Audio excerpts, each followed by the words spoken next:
Doctor बाबा साहब अम्बेडकर जी ने 21 साल बौद्ध धम्म का गहरा अध्ययन करके 14 अक्टूबर 1956 में नागपुर में अपने लाखों अनुयायी के साथ बौद्ध धम्म की दीक्षा ली।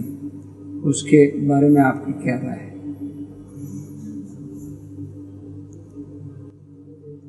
बहुत महत्वपूर्ण काम किया, ऐतिहासिक काम किया। लाखों की संख्या में, बल्कि कहें करोड़ों की संख्या में समाज का एक ऐसा अंग जिसे सदियों से, सहस्त्राब्दियों से दबाया ही दबाया गया, इस व्यक्ति ने उन्हें ऊपर उठाया, उनमें स्वाभिमान जगाया, उनकी हीन भावना दूर की, स्वावलंबी बनाया। साधारण बात नहीं है।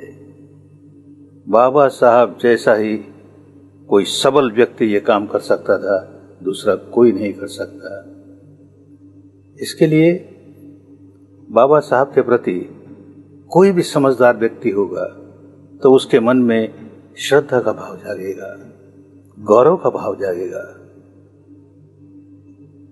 सारे विश्व के लिए बहुत बड़ी बात हुई, भारत के लिए हुई सो तो हुई, सारे विश्व के लिए बहुत बड़ी बात हुई। विश्व में अनेक क्रांतियां हुई, फ्रांस में क्रांति हुई, रूस में क्रांति हुई, चीन में क्रांति हुई, और जितनी भी क्रांतियां हुई उनका फल आया। लेकिन एक भी क्रांति ऐसी नहीं हुई जिसमें लोगों का रक्तपात न हुआ हो, जिसमें खून खराबा न हुआ हो। ये एक ऐसा व्यक्ति, संसार को इसने बताया कि बिना रक्तपात किए, बिना खून खराबा किए इतनी बड़ी क्रांति लाई जा सकती है, जो ऐतिहासिक क्रांति है।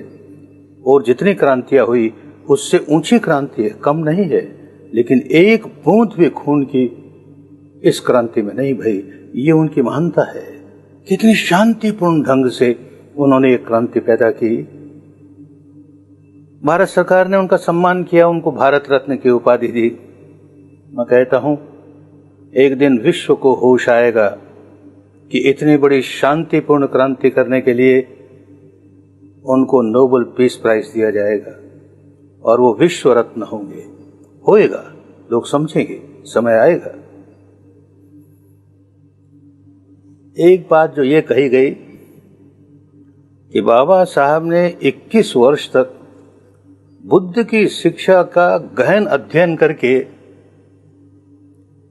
लोगों को इस ओर मोड़ा, ये सत्य तो है, पूरा सत्य नहीं है, अधूरा सत्य है। बाबा साहब जैसा मेधावी व्यक्ति, अध्ययनशील व्यक्ति, भारत का कोई दूसरा राजनेता इस पीढ़ी का, पिछली पीढ़ी का, उनके जितना शिक्षित नहीं, एक भी नहीं हुआ। तो उनकी ये विशेषता है, वो केवल बुद्ध की शिक्षा का ही गहन अध्ययन करके नहीं रह गए।